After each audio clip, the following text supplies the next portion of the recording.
Assalamualaikum warahmatullahi wabarakatuh. Perkenalkan, nama saya Winarni. Di sini saya akan memenuhi tugas kelompok mata kuliah Hukum Perdata Internasional.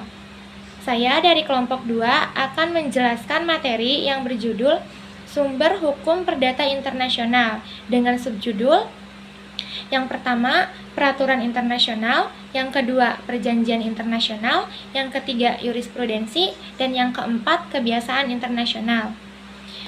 Tetapi di sini saya akan menjelaskan dua poin saja, yaitu peraturan internasional dan perjanjian internasional. Langsung saja ke poin yang pertama, yaitu peraturan internasional. Peraturan internasional adalah seperangkat aturan dan prinsip hukum yang mengatur hubungan dan interaksi antara negara, organisasi internasional, dan subjek hukum lainnya di tingkat internasional.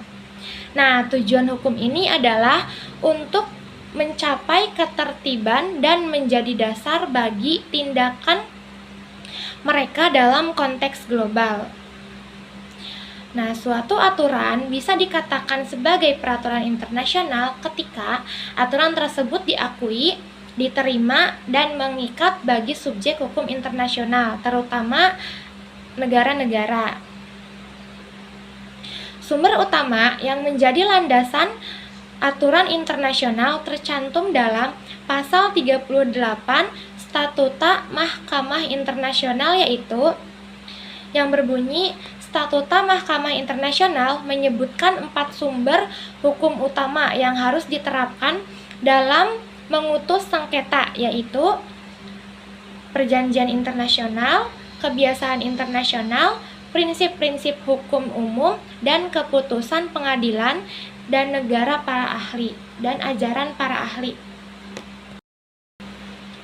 Nah, lanjut saya akan menjelaskan materi yang kedua, yaitu perjanjian internasional. Perjanjian internasional adalah kesepakatan tertulis yang diatur oleh hukum internasional atau peraturan internasional yang dibuat oleh negara atau subjek hukum internasional lainnya. Dalam perjanjian internasional ini menimbulkan hak serta kewajiban yang mengikat untuk para pihak yang terlibat. Dalam pelaksanaan para pihak yang terlibat bisa antara dua negara ataupun lebih dari dua negara. Nah, jadi maksudnya perjanjian internasional itu menimbulkan hak dan kewajiban untuk para pihak yang terlibat. Jadi para pihak yang terlibat itu harus mentaati aturan atau hukum yang ada di dalam perjanjian tersebut.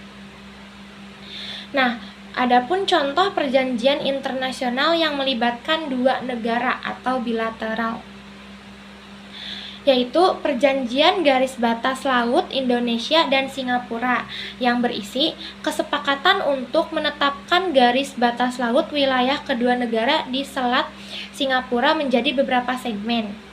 Kesepakatan ini menimbulkan kepastian hukum tentang wilayah kedaulatan, melindungi kepentingan Indonesia, serta memperkuat persahabatan kedua negara. Jadi, dalam contoh tersebut, artinya Indonesia dan Singapura harus mentaati aturan yang telah disepakati dalam perjanjian tersebut, karena perjanjian internasional menimbulkan hak serta kewajiban yang mengikat untuk para pihak yang terlibat. Mungkin sekian penjelasan materi dari saya tentang peraturan internasional dan perjanjian internasional. Selanjutnya akan dijelaskan oleh Saudara Diki tentang jurisprudensi dan kebiasaan internasional. Mungkin apabila teman-teman ada yang lebih mengetahui tentang materi yang saya jelaskan tadi, bisa teman-teman tambahkan atau bisa sharing-sharing kepada kita semua agar sama-sama belajar tentang sumber hukum perdata internasional. Sekian penjelasan dari saya, kurang lebihnya mohon maaf. Sekian, terima kasih. Wassalamualaikum warahmatullahi wabarakatuh. Baik, lanjut. Di sini saya akan memberikan contoh dari perjanjian internasional. Kan kalau contoh peraturan internasional itu berupa perjanjian atau konvensi ya. Nah, sekarang tuh saya akan berikan contoh perjanjian internasional itu apa. Contoh perjanjian internasional saya akan menjelaskan yaitu tentang Memorandum Kerjasama antara Badan Nasional Penanggulangan Bencana Republik Indonesia dan Japan International Cooperation Agency tentang pengurangan risiko bencana. Nanti mungkin saya akan share PDF tentang contoh perjanjian internasional di grup ya. Jadi di sini saya akan menjelaskan contoh perjanjian internasional itu secara sekilas saja. Mungkin nanti teman-teman bisa dilihat dalam PDF yang saya bagikan nanti. Di dalam PDF tersebut terdapat perjanjian antara negara Indonesia dan Jepang, dan di situ ada bukti tanda tangan bahwa kedua negara tersebut sudah melakukan perjanjian.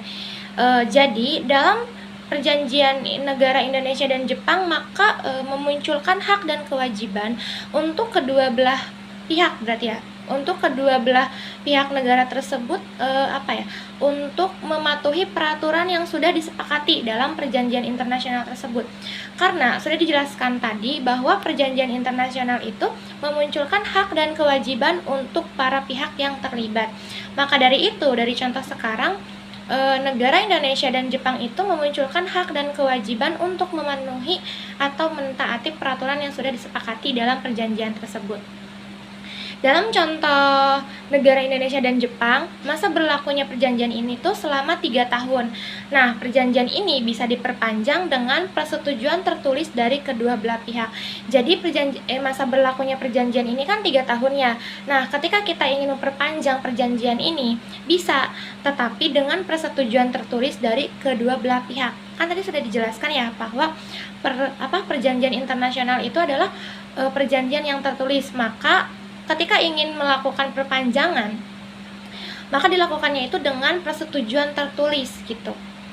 Nah, dalam perjanjian ini salah satu pihak itu bisa mengakhiri masa kerjasama ini kapan saja dengan memberikan pemberitahuan tertulis jalur diplomatik kepada pihak yang terlibat kerjasama tersebut. Berarti kerjasama antara Indonesia dan Jepang tadi gitu ya.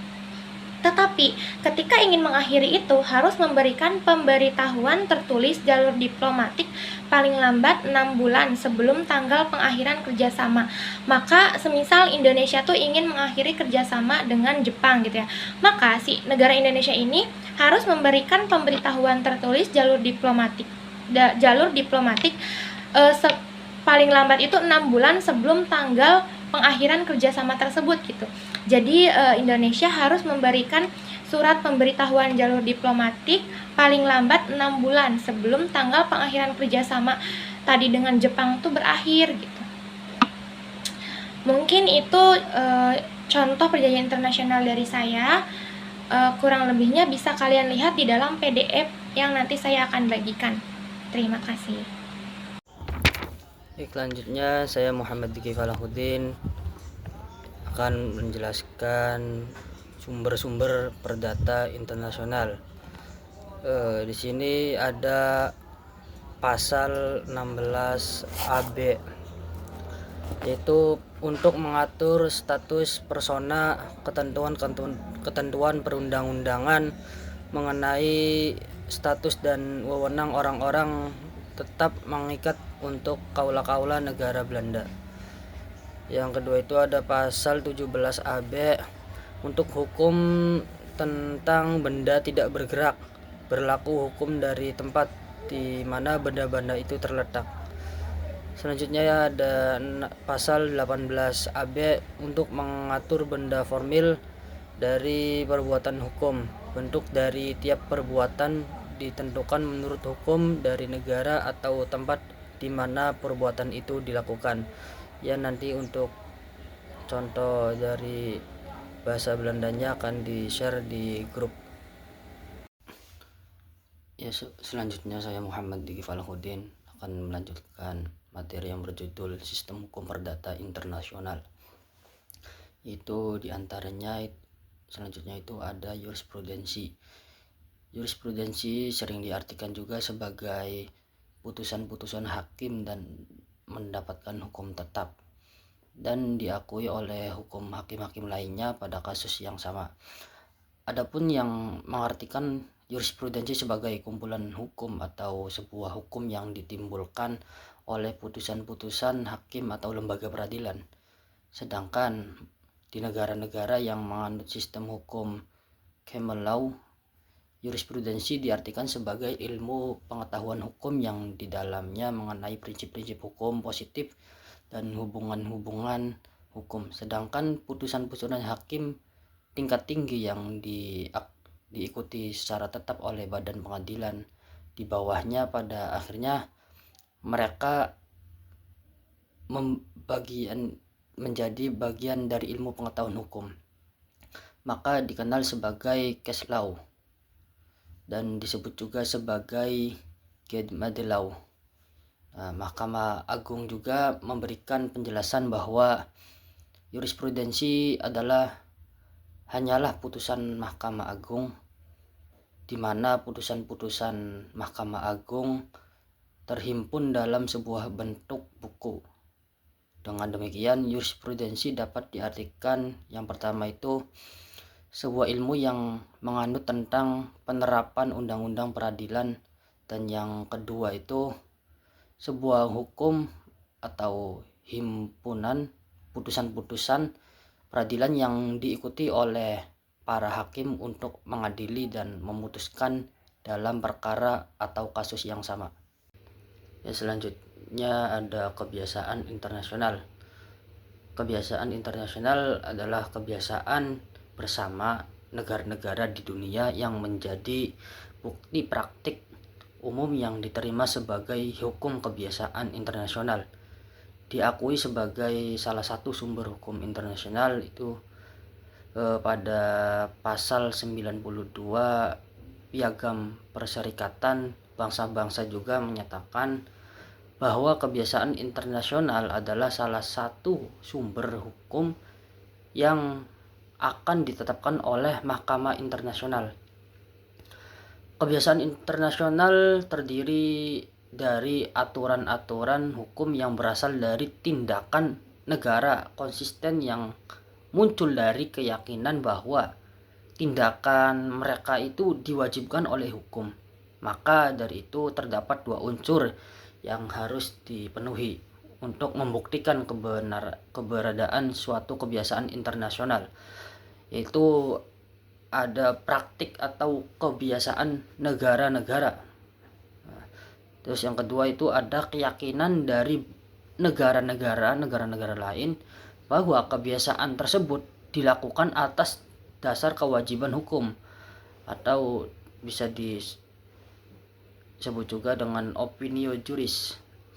Artinya dalam hal ini dapat tarik kesimpulan hukum kebiasaan internasional tidak hanya sebatas kebiasaan yang ada dan lahir timbul di masyarakat internasional. Sebuah kebiasaan ini harus diakui oleh masyarakat internasional sebagai hukum yang harus dipatuhi bersama. Kemudian hukum kebiasaan internasional sangat erat hubungannya dengan sumber hukum internasional yang pertama, yaitu perjanjian internasional. Nah, kenapa? Karena di dalamnya terdapat hubungan timbal balik ketika